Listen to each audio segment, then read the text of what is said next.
Kenapa Jerome Powell sampai diperiksa guys? Kenapa gubernur bank sentral di Amerika Serikat harus dikriminalisasi?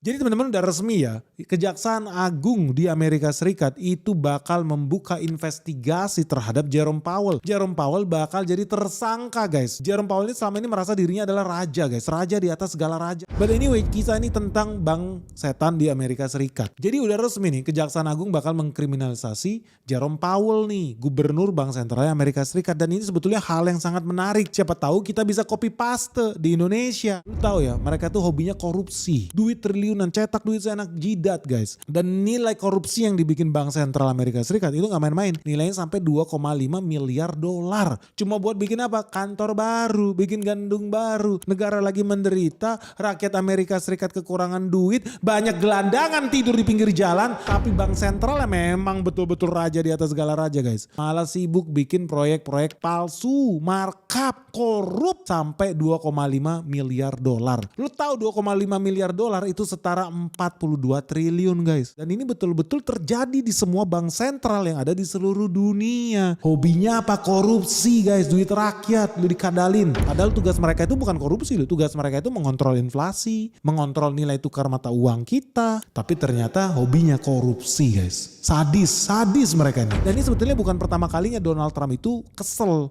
sama bank sentral di Amerika Serikat, sama Jerome Powell. Udah berulang kali loh. Trump itu udah bilang yang namanya si Jerome Powell ini mesti resign, harus dipecat. Dia udah berulang kali juga menekan the Fed. Tapi sayangnya berulang kali juga Donald Trump berusaha menyelamatkan perekonomian Amerika Serikat. Berusaha dia menendang Jerome Powell yang maha sakti itu. Tapi Jerome Powell di backing guys sama bank-bank besar di dunia ini. Dipertahankan dia sebagai boneka untuk terus memanipulasi perekonomian di Amerika Serikat.